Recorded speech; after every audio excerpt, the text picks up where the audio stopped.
once I decided like, okay, really where I want to focus is on building my business with executives. And so to me, that was startup founders, CXOs, and kind of like Fortune 1000 VPs and above, like very specific people, very specific set of problems, the right people that I like to work with, all those things. My business like almost 4x'd in 30 days. This is Herd Business School, where we sit down with private practice owners and industry experts to learn about the business of therapy together. I'm your host, Michael Fulwiler. Most therapists don't go to business school.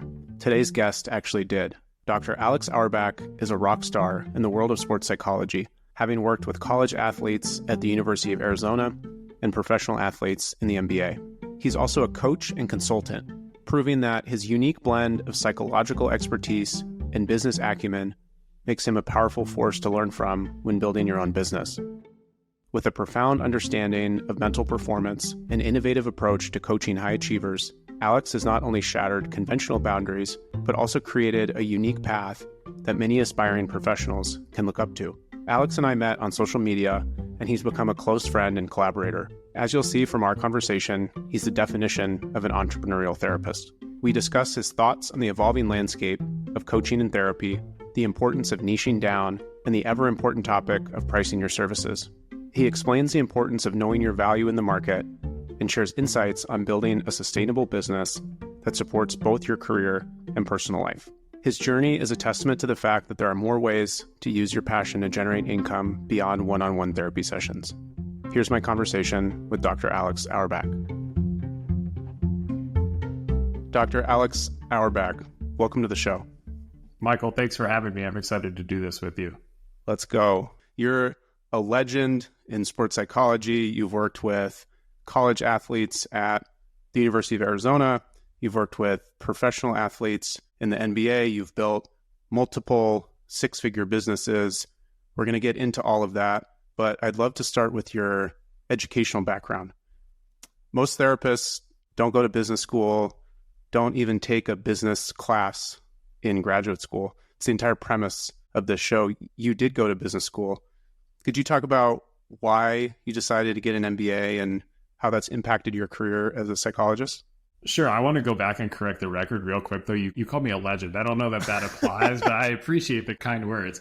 Yeah. So, the choice to get a business degree before getting a psychology degree was sort of both conscious and not, to be honest. So, that was pre-psychology career. I was still coaching football, kind of on my first path. And I had the opportunity to get a degree from a school where I could get either a certificate as a graduate student or I could actually complete a real degree. And so I just picked the real degree that was in continuation of my undergrad degree. That's like the real how it happens. But it's turned out that ever since even graduate school, I've had kind of this competitive advantage or a little bit of an edge in how I think about the work that we do that I've been able to use to help my friends, help people I was in graduate school with kind of think through and build their practice. And I think it changes a few dimensions of the way you think about the work we do. So one is recognizing from pretty early on that ultimately all of this is really about building a career, building a business for yourself. Of course, all of us join this field to help people. We have things that we care about that are deeply personal, that we want to make better. And that's great. And to do that really well, and for you personally to be in a position where you can deliver at the highest level, like you also have to be thinking about creating a sustainable life, which does involve setting up and running a business in some way.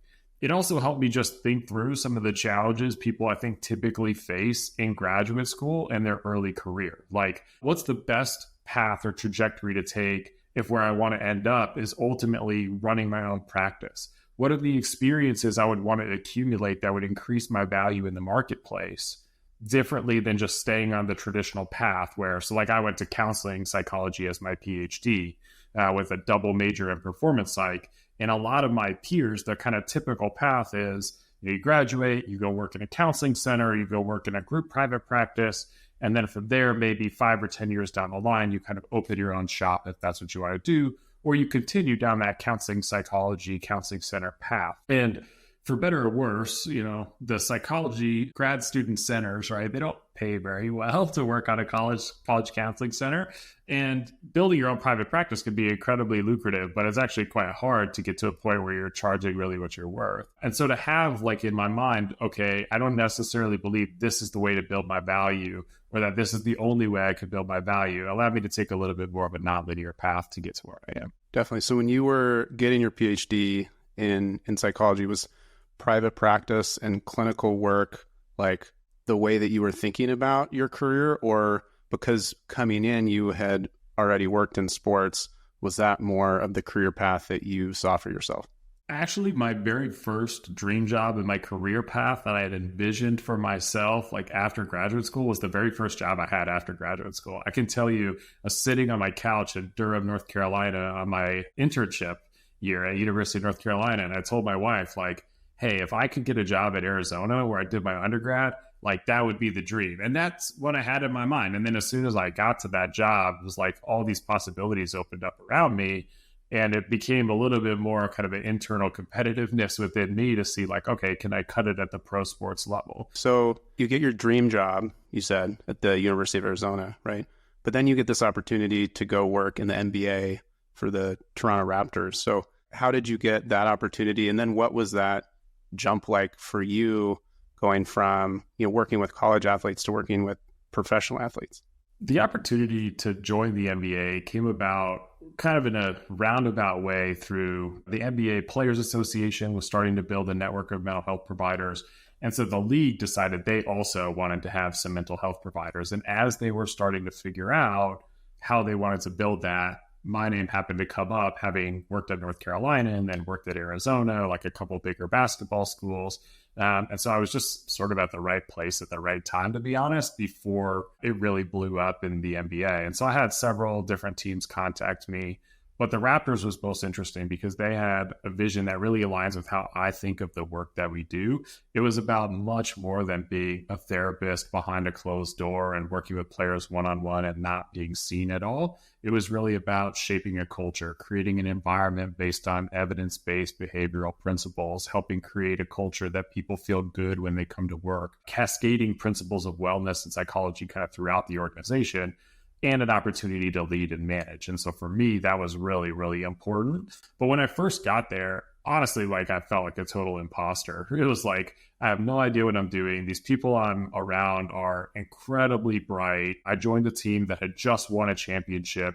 They'd had over 10 years of working together. And so even like little things, right? I would jump on these meetings and these people were like friends. And so they would just interrupt each other. They'd like stop each other. They'd just say like, no, immediately to an idea, and as a psychologist, you're like trying to figure out how to tie people's ideas together, and you broaden and build and you try to make it warm. And I'm like, whoa, I really better figure it out. And I remember people asking for my opinion in meetings and I'd be like, I don't even know how I would form one right now. Like I was just so unsure how I was going to do this work at a high level. And my solution when I feel that way is often to just like dive into learning, right? Is to figure out, okay, what are the gaps between what I know now and what they're asking me to know? And a lot of that was around things like talent identification and talent development or skill acquisition or how I wanted to shape the environment. I had some ideas and I had a good sense of how to build a structure around well-being in an organization where you could like stand up a team of clinicians or providers to help people. But I didn't know how would I go through the NBA draft and figure out who's the right player from a mental standpoint. And so I started to kind of address those gaps. And as I got some reps and got some feedback, that feeling of being an imposter kind of subsided. And by the time I was, 2 or 3 years in, I felt pretty grounded in the work that I was doing. Thankful to have like an incredibly great team and gracious group of people around me who were also very supportive in figuring that out, right? I was lucky to not have to solve all that on an island. Yeah. And you've alluded to this, but as sports psychologist, getting to professional sports, being one of probably 30 people in the world, right? That's, the head of mental wellness for a professional sports team would be like reaching the peak of your career, right? Which you were able to do at a young age. And then you recently stepped away from that. Could you talk a little bit about that decision and why you decided to leave the NBA? Yeah, the decision to leave the NBA was Honestly, very hard. And what I'm about to share is going to feel like, man, it really shouldn't be that hard of a decision. But I can tell you honestly, like it was a challenge, right? So I have now a 20-month-old daughter. And when I was, I guess it would have been 4 or 5 months into the season, my wife looked at me and just said, like, I don't know that I can do this. Like, I don't know that I can raise a kid on my own in a foreign country with no family support. And when you put all those factors together, you're like, yeah, it kind of makes sense. Right. But that's your point. I'm in my dream job. Like I'm in something I've worked so hard to get. And I know I said Arizona was my dream job. Now that I had this Toronto experience, right, I'm like, oh my goodness, like dynamic people, incredible group of people, really smart in a sport that I'm growing to enjoy, like in a city that's really cool, right? Like all these things coming together in a life that I never would have imagined for myself. And I'm kind of enjoying it on the professional side. But on the personal side, it was honestly like incredibly challenging. We moved during COVID. My wife's work closed down. Like all these things just made it very, very hard for her. And so ultimately the decision was really, do you want to stay and kind of help raise your kid, right? And have your family, or do you want to stay in professional sports? And thankfully, my wife wasn't quite that black and white. It wasn't like, it's over, but it was very clear that this wasn't going to be a situation that would allow her to be the best mother that she could be. And I felt that was really more important than anything I was doing professionally. Like ultimately, I care much more about my kid having a great outcome and a great life than I care about winning, 70 basketball games in a year. But ultimately, it's all about your values, and it's all about what you want to stand for in the long term. And so, that was one of the harder conversations I've had professionally, like, tearing up, telling my boss, like, hey, I think this is what I need to do. And, he was so gracious. He said, I wouldn't think about it as leaving sports. I think about it as taking a step back so you can focus on your family and you can always come back. There will always be opportunities for you here. And that helped me really come to a place of peace with it. But it was very, very hard. And then, of course, after that is just as hard as you're trying to figure out, like, what am I doing next? And so what did you do next? What kind of was the next step that you took? The next step I took after I left was to just start experimenting. I was fortunate to be in a position where, like I said, I felt like my value had increased as a function of working for a pro team. Like you mentioned it, it's a very unique experience. At the time, I was one of 4 people with a job full-time in the NBA, and I was the only person in the NBA with my job that was also part of executive and leadership team. So I had this unique blend of like being kind of a psychologist executive. It wasn't just about being a practitioner. And so I just started to see where that could take me, right? And so, I would see things on LinkedIn, like people looking for a psychologist as a consultant to their startup, and I would apply for that, or I'd reach out to the founder. I started to get connected to people to do some executive coaching and performance coaching in the business world. I started to offer presentations to big companies like Google or Amazon. I started to write a little bit more, and I just sort of like cast a very wide net. And my theory was, if I can just put a bunch of stuff into the top of my personal funnel, at the bottom, the stuff that I like the most will probably come out, right? And I'll see what that's like. And I just don't think you can really learn any of that without that kind of experimenting. And it's very like scary to do. It's hard to do. It takes like persistence and getting rejected a ton and, all these things that are very unpleasant and failing, right, as you're learning something new. But for me, that was how I felt I was going to be best equipped to figure it out. And so I did exactly what I described. I consulted with 3 or 4 startups. I started coaching a handful of executives. I started to write a little bit more, produce some content. I started to give more presentations than I'd give it. I picked up even some therapy clients individually to see what that would look like. And over the course of kind of 9 to 12 months, I landed on a formula that would at least allow me to like maintain my current lifestyle and have a sense of like financial security moving into the next phase, which is very important to me as I'm thinking about raising a kid now. But honestly, I still don't have the constellation perfect. Like I'm still trying to fine tune and figure out what's exactly the right balance for me in this next phase. And I think I'm getting closer, but it's definitely not perfect. Yeah, I think that's such a really great point. When people are thinking about building out, programs or services, they spend a lot of time, right, like building a business plan and doing market research and all of that, but you don't really know until you get something out in the market, like if people are going to pay for it and how much they're going to pay for it. And so I think just like experimentation and learning is the best path. I'm curious, like, how did you think about even practically like pricing your services? Because I know that's something that a lot of therapists, when, they're considering speaking or consulting or even coaching, which I definitely want to dive into as well. Like, how did you think about like putting together an offer that someone would actually pay for? Pricing in our world is very complicated. It depends a little bit on, a bunch of factors you can't control, right? So if you look at like consulting with a startup, how much money have they raised? How important is your role? How much of a leader and director are you going to be versus kind of a knowledge partner? Those things all kind of dictate a little bit of your value, and you think a little bit about like, okay, based on the phase and stage, should I take a little bit of equity or should I try to prioritize money here? And some of that's also personal factors, like what do I need to survive? So that one was hard, and I really only refined that through like landing 3 or 4 and basically having the companies first pitch me their ideas of compensation. So one of like my personal negotiating strategies, even in MBA contracts, was like, I'm not going to tell you what I think I'm worth. I want you to tell me what you think this is worth. And what I often find is that people value it much more than I value it at the first step. I just had this happen with a talk I gave a few weeks ago where I had someone talking to me about coming out and speaking to them. And I said, whatever you feel like is within your budget and you feel is fair, you let me know. And they came back with a number that was like several $1,000s higher than I would have ever asked for.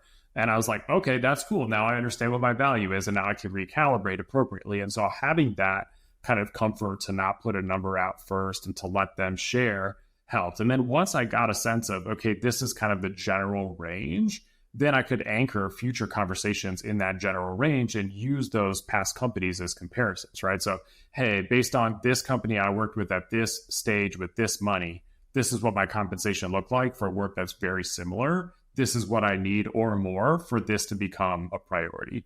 So that was how I did it in consulting. In coaching, I would say it's like somewhat similar as far as experimenting with pricing. And in general, I think this is something therapists should do more often, is experiment with pricing. I think we all, speaking for myself too, like we graduate and you're like still not even sure you're worth anything. You're like not sure you can build a practice on your own.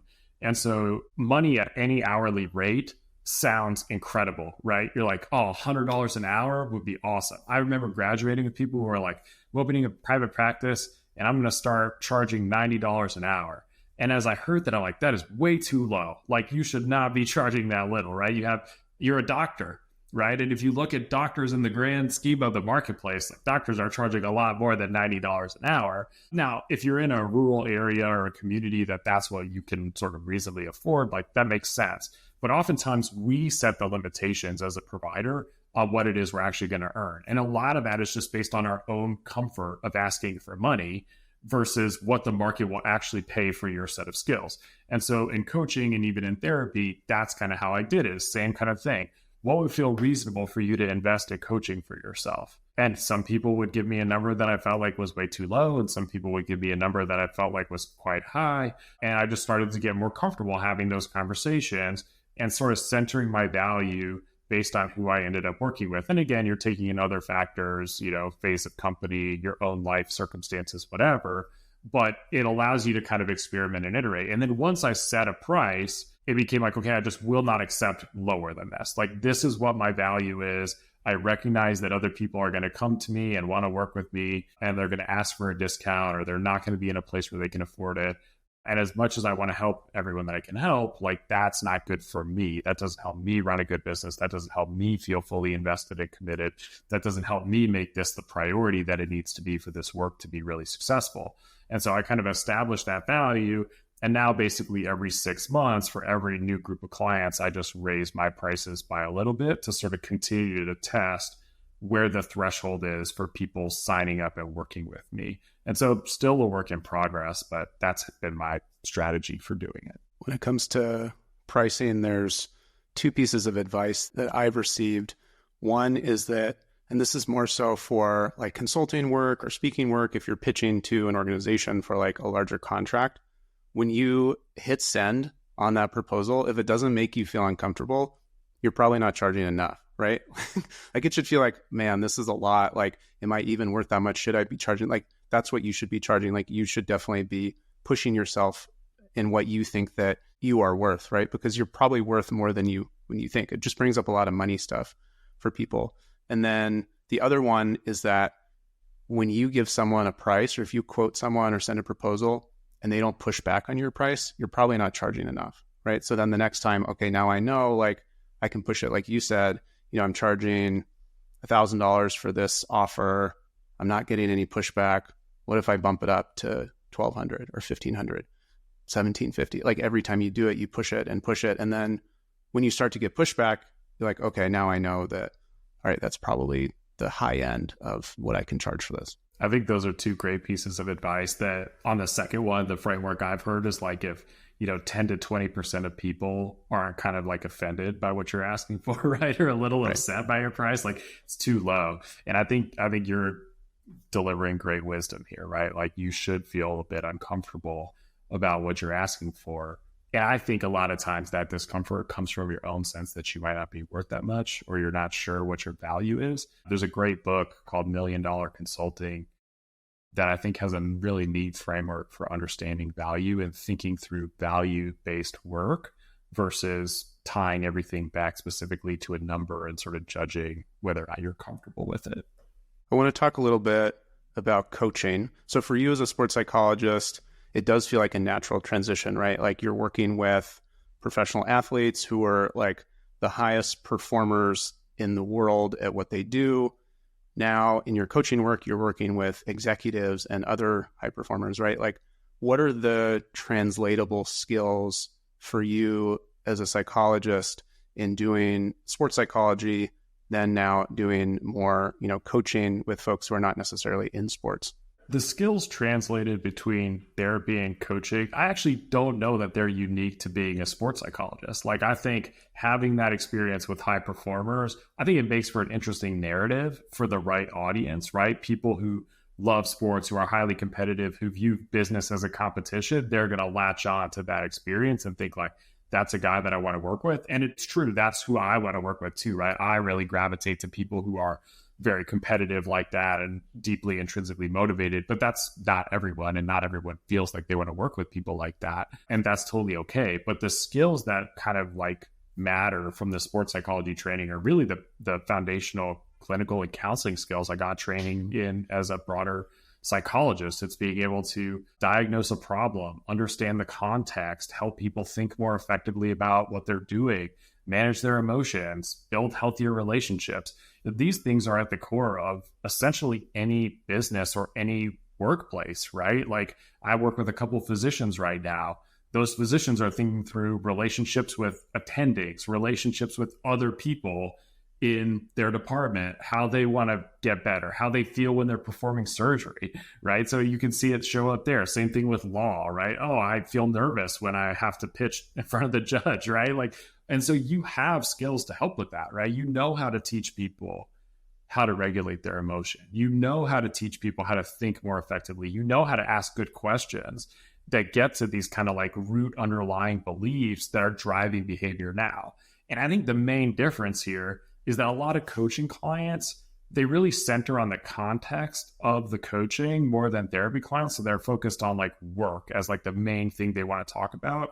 And oftentimes they feel a little uncomfortable sort of branching out outside of that. But coaching clients are also a little bit more interested in kind of the future progress, where they're going, versus therapeutic work can often be like, first, let's look at the history a little bit and figure out how that impacts you now. And resolving that will sort of help set you up for the future. But I think a lot of those skills are very similar, right? Unpacking the current situation, good Socratic questioning, like I mentioned, like all these things can set you up to do some great coaching. And there's a totally different market for coaches than there are for therapists. There's a ton of different spaces where people are looking for coaches. It's a really kind of unique place to play that I think more therapists should enter. What do you think about the lack of regulation in coaching? Because one of the counter arguments that I hear from a lot of therapists is that I'm a licensed mental health professional. I went to graduate school. I invested all of this money and time right into education and training, and I have ethics that I have to follow, and yet anyone can be a coach, right? So like, how do you distinguish that in your mind? It's very challenging. It is a hard thing to reconcile, right? You're spot on. Anyone can call themselves a coach. And there are a couple of things that I look for, right? So one is, I think as coaching has exploded, I think there actually will be some regulation at some point, particularly as we start to uncover some of like the more harmful effects of unregulated coaching, right? And those are going to happen the same way we've seen harmful effects of unregulated therapy or like limits to licensure in other countries, for example, where you can call yourself a psychologist after completing your bachelor's degree, right? Like, so we kind of have parallels where you sort of see what it looks like. Yeah, I think coaching is just at that phase where it's becoming really popular. And as it solidifies as a profession, I think there will start to be more regulations and standards around what training people need. And honestly, sports psychology was very similar, right? People started practicing sports psychology. You didn't need any specialized training. And then all of a sudden there was a credential for it. And there started to be guidelines for it. And I think there are some existing bodies out there, you know, International Coaching Federation, IPEC, like a couple of places that are trying to put this together. And I think that'll become clear. I totally resonate with like yes, I trained for a really long time. I got my PhD. I can't believe that like this is how this goes. But my honest assessment is like, I think coaches have positioned themselves way more effectively than therapists.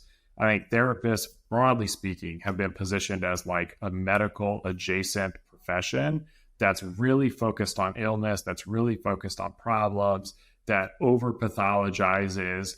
And we have driven our own value down in the market as a result of that, both from insurance companies devaluing us, but also from us accepting lower rates than most other professions.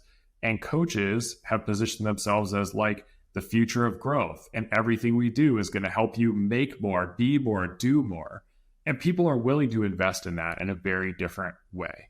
And so I think that's what I wrestle with, right? Is like which do I align more with? And if I take the kind of credentialing argument out of it, I really philosophically am much more bought into like, I would much rather help people live more, do more, be more, perform better, whatever, than I would help people resolve problems. And that's not to say problems don't come up at coaching. That's not to say working on those problems isn't important. That's just for me personally where I'm at with it.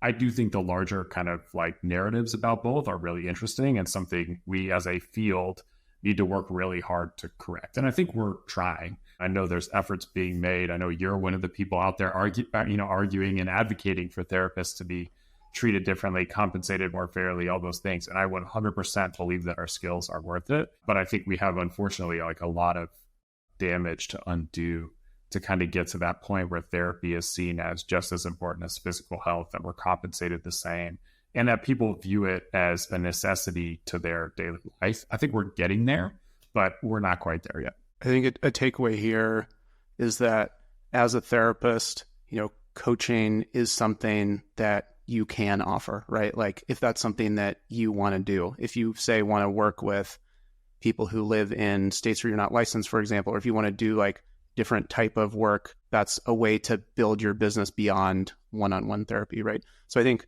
a lot of the conversations that we have and we're going to have on this show are really about, how do you build your therapy business and what does a therapy business look like? A therapy business could include coaching, right? And so I think like getting out of that mindset of trading my time for money as a therapist in one-on-one sessions as the only way to grow my business, I think is super important. I do too, and I appreciate you sharing that. And I think one final point on this is just because other coaches are unregulated, don't have standards, whatever, does not mean that you cannot uphold standards in your practice as a coach, right? Sure, you might be dealing with different like interjurisdictional practice issues, and so you need to call yourself a coach in some situation, or you're truly doing that like future-facing, almost executive coaching work that involves uncovering like hidden beliefs and biases around business. Like there are places where like a traditional therapy kind of approach might not be the exact right fit, but it doesn't mean don't have ethical standards. It doesn't mean throw everything out the window, right? You can totally be a competent practitioner and leverage your training as a coach. As you've been building your businesses, are there mistakes that you've made or, lessons that you've learned? Lots of mistakes and kind of lessons learned along the way. I think probably my biggest mistake, honestly, was not being more intentional at the beginning about really thinking through the mixture of the way I wanted to spend my time. I think for people in private practice or building a coaching business, like it's very easy to end up in this place where you're just taking on more one-on-one work, right? Hey, my friend wants to come see you. You've been doing a great job. Can I refer someone to you? Oh, someone reaches out on your website. And next thing you know, you've got like 30 clients in a week, right? Great problem to have. But if that's not exactly how you want to spend your time, or if that burns you out, or if that's emotionally taxing, not being really intentional about that can set you up to be in a position where you're kind of like, you're making good money, right? You're surviving, you're paying your bills, but you're not fulfilled. And that was probably the biggest mistake I made, was I solved for how do I, just get to a point of financial stability as quickly as possible after leaving, versus solving for, I have an incredible opportunity in front of me. How exactly do I want to spend my time? And how do I make sure I build a business that's aligned with those things? And so I've had to undo a lot of that, right? I've had to fight the urge to take on another client because there's money right there. But I know that's not really what I want to be doing. That's time spent away from something I really care about. I've had to fight the urge to put out requests for, in my newsletter, hey, I've got an opening or whatever, even when I do, because I have to just trust that that's going to get filled.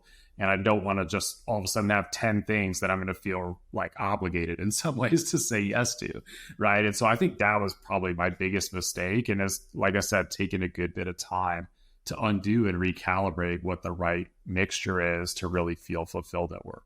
Yeah, the way I've heard it explained is that if it's not a hell yes, then it's a no, right? And that can be really hard, especially in the beginning when you're building your business, when there's people who are reaching out to you that want to hire you that might not be the right fit, or it's going to be a lot of work, or maybe the money isn't as much as you want to charge, to turn that down because you may feel like, well, I just need the business, I need the money. But I think what people don't think about is by taking on those clients or taking on those projects, now you don't have time if something else that's better comes along, right? Now you're busy and you're full, and you might miss opportunities because you've taken on things that maybe weren't the right fit for you.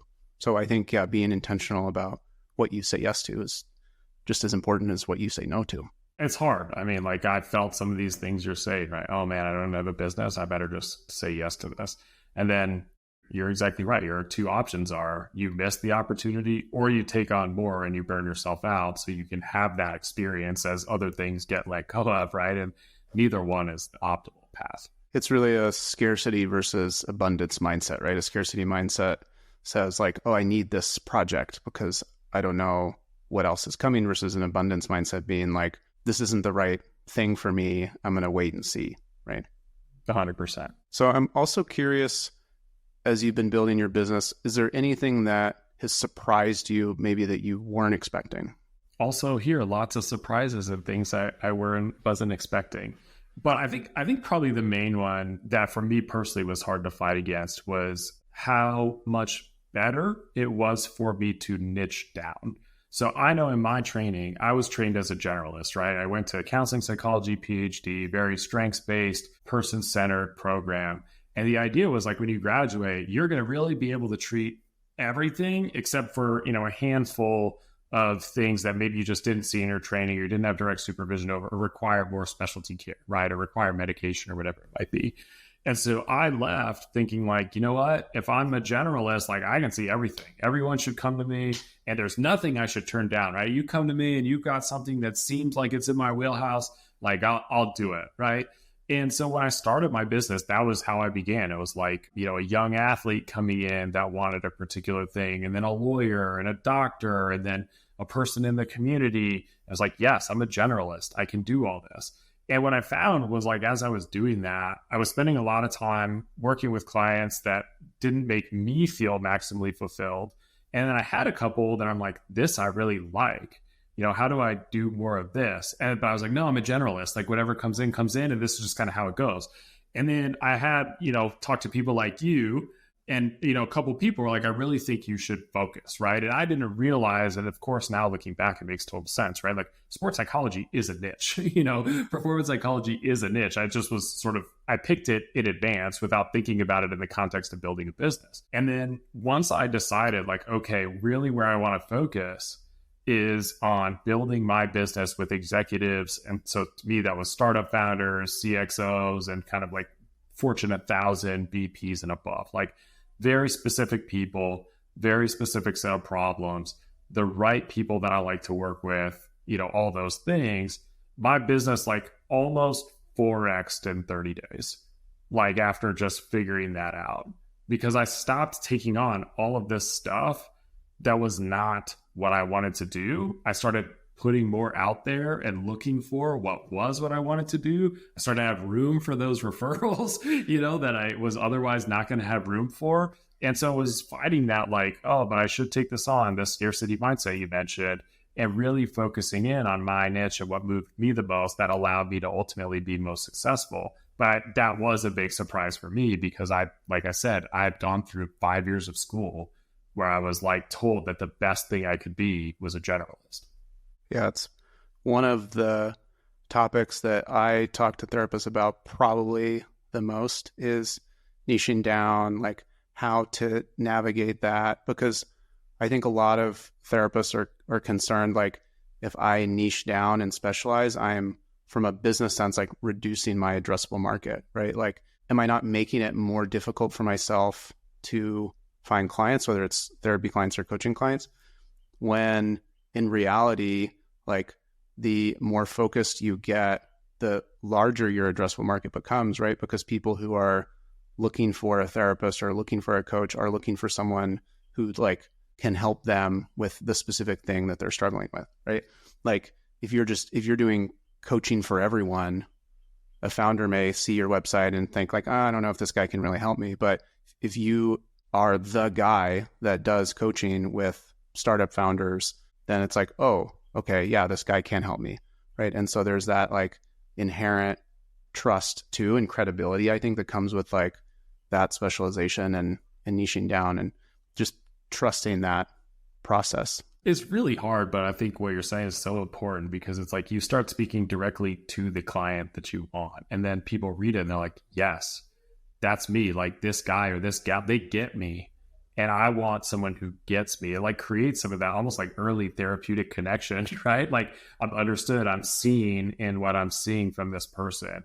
And I want that. And honestly, like I've been amazed at the number of people who are looking for coaching, but want a psychologist to do that or want a therapist to do that. And who are looking specifically for people who want experience in their own world. So like one of my advantages in the startup world is having been parts of companies that have raised money before, having started a couple things on my own and having a sense of what that feels like. But everybody has that, right? Everyone has unique experiences to them that they could apply in their specific area and really create this really neat niche and intersection of skills, like between being a therapist and coach, for example, and caring a lot about working with creatives. So like, okay, maybe you become the therapist for artists. Like that is a huge, huge opportunity that's much, much better than just being a therapist. And the other thing that I think is really neat about this that it took me a little while to learn is when you get really kind of narrow, like you trust other people to start reasoning by analogy, right? So they're like, oh, I'm not a founder yet, but I want to be. Oh, I'm not a founder yet, but I really like how startup founders think. I wonder what it would be like to work with a coach who works with founders. And all of a sudden, I start working with other people who are like maybe a little bit outside of that very specific niche, but they're close. And it creates another interesting opportunity or an interesting space to explore. Again, therapists or coaches who pick that path, like there's a ton of opportunity out there narrowing down. I'm glad you made that point as well. Like just because you have a niche or specialization, that doesn't mean that you can't work with people who don't fit that profile, right? Like to your point, you're probably going to attract maybe like-minded people or people who see themselves like ultimately, becoming a founder. Yeah, 100%. How do you manage your own burnout? Like, is that something that you're aware of and monitoring? You must have been in my head this morning when I was at the gym. I'm like on the rower trying to figure out like, what am I feeling right now? And I am like, I've become, increasingly attuned to probably the biggest gap for me right now is social support. I work by myself every day. I get to hang out with my friends like you, sometimes, but I don't always get that experience. And obviously, coaching or therapy clients are not really your friends, right? They're people you like and people you connect with, but it's a very different relationship. And so I'm trying to be really intentional about making adjustments in those spaces, because I think of myself as a high performer, right? I want to be the best that I can be to take care of my clients the best that I can. And so I'm constantly trying to figure out that balance. So right now I'm going to go try to address the social support and see if I can figure that out. But I'm also pretty conscientious about trying to, put my phone away pre-work and post-work, for example, like while I have a chance to hang out with my daughter, not being dialed into technology, try to do a better job of setting boundaries around like how quickly I respond to things or how urgent things feel, and really trying my best to be like fully present with everything going on. I'm sure you have this experience working where you work, but like I struggle with like you get a text or a Slack or an email or something like in the middle of something and it distracts you and then you just feel kind of crappy. And so I'm very sensitive to that. So I've had like a self-care routine that I've kind of stuck with for some time that seems to work pretty well for me. I'm a daily meditator, exerciser, time outside, read, like just kind of foundational practices for me that help me stay well. But like I mentioned, it's still not perfect. Now I got to go figure out how to build my community here. I'm sure that's something that a lot of people listening can resonate with, the isolation, of working by yourself, especially for therapists, right, who are coming out of a graduate school program, or maybe they were working in a group practice or an agency with like a lot of people, and they go into private practice, especially if they're working remotely and, doing therapy from home. It's like now they're just by themselves all day, right? And we hear from a lot of therapists at Heard that there's just a lot of loneliness to private practice. So I'm curious, how are you thinking about that? Are you like looking for community? Are you, joining any sort of organizations or groups? How are you thinking about like building more of a network so it does feel less isolated? Yeah, I appreciate that we're getting to have this conversation too, by the way, because this is like a very real challenge. I think for any entrepreneur that's doing something on their own, but I think uniquely so for therapists who are like also spending, 80% of their day directly helping somebody else, like pouring into someone else, which is very taxing. I'm trying to think through it practically, right? Which is like, let's start with the simplest step. So, for example, like I tend to go work out at 6 a.m., but there's a class that starts at 5:30. Like, okay, I should just try to get to that 5:30 class, right? And build a connection with the people who I see there every day, but I'm not doing the same thing that they're doing. And so I'm kind of like an outsider looking in. I'm thinking about like, what are my interests and the things I care a lot about? And I'm particularly trying to do that outside of coaching and therapy. Because for me, I find that like the more conversations I have with other coaches and the more conversations I have with other therapists, the more it kind of makes me like hyper aware of what I'm not doing or where I don't feel as comfortable. And that's just my own wiring, just right? Get more competitive. Yeah. Yeah. And so I'm looking for places where I'm like interested in other things, right? So one of the other places and spaces I'm super interested in is climate change. And so I'm figuring out like, okay, how do I get involved in that space? And what does that look like to build a community around that? And I've made some progress, but there's always like more to go. So that's how I'm kind of trying to solve it. And I know there's more I could do too to, reconnect with the people on the campus where I used to work. I'm trying to take, a couple opportunities to do things in person, like teach a class, just so I have some of that and try to be really mindful about keeping that kind of front and center. We're coming to the end of our conversation, unfortunately. So I want to wrap this up. We have a segment here called the footnote. And so the footnote is like one takeaway that you want therapists to have who are listening to this conversation. I know you've already shared a ton of knowledge and information, but if there's one thing that you want people to take away from this conversation, what would that be? My footnote for this conversation would double back to our conversation about experimenting with price. I think that if you're really trying to build a business, one of the things that people often feel like they have to set and forget essentially is the price, right? Now, some therapists do this intuitively. As they get full, they kind of raise their rates, or they've spent more time, and so they raise their rates. But I don't know that just raising your rate is what I mean, right? It's really about trying to push to a higher place or to a place that makes you feel uncomfortable and experimenting with how people respond to that to determine your current value in the market. That's not your long-term value. That's not where you're going to be forever. But you do need to experiment a bit to understand. You should have people tell you no, or try to negotiate with you or feel uncomfortable or feel like it's being stretched. And that's not you doing anything wrong. You're not preventing someone from getting services. You're not preventing someone from getting the help that they need. Of course, we all want to help the people that come to us and reach out, right? But we can't be all things to all people. And usually in those first conversations, when you're having that negotiation, you don't even know. You don't even know if you could be the right person for this person. And so that would be my footnote is continue to experiment with that, whether you're experimenting with price and consulting, coaching, therapy, speaking, whatever, like all of those things are things to test that'll help you figure out where you should land and then build from there, versus starting at what feels comfortable and then trying to raise from there. This has been an incredible conversation. I feel like we could talk for hours. Maybe we'll do an extended version for therapists who are interested in getting into coaching. That's something that you also offer. You have a program for therapists and other mental health professionals. Could you talk a little bit about that and share some information on, how people can work with you? Well, sure. Well, thank you for the opportunity to join you. And I'll come back and talk to you anytime, Michael. You know that. And we could do extended edition, 3-hour marathon, whatever you want. Yeah. So I've, this is something I'm passionate about. And really for me, the passion is actually how do you help therapists and other behavioral health professionals like build a business that feels good to them. And so I've built, and I'm currently still building, a self-paced course you can find on my website, alexauerbach.com, that walks you through some of the foundational elements of getting started with your business, but then also figuring out like the different paths you could experiment with, helps you design some of those experiments for yourself and think about your marketing and your messaging, and works through some of the difficulties that I know I had, and I think other behavioral health professionals have with things like sales. If you're interested in that, you can, like I said, find it on my website. It's at the For Practitioners tab at the top. And I appreciate the opportunity to share a little bit about that.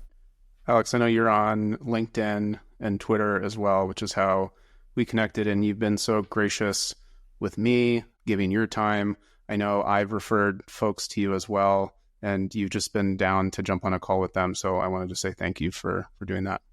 Of course, man. Of course. I think this is really important. So I don't know if I should advertise this on the podcast or not, but I literally take every request that I get. Yeah. Because I think it's really important to like give back to the community and help however I can.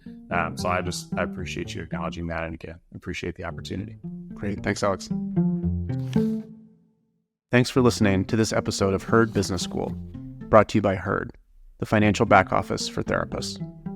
Visit the Herd Resource Hub at joinherd.com to support you in your journey as a private practice owner. And don't forget to subscribe on YouTube, Apple, Spotify, or wherever you get your podcasts. We'll see you in the next class.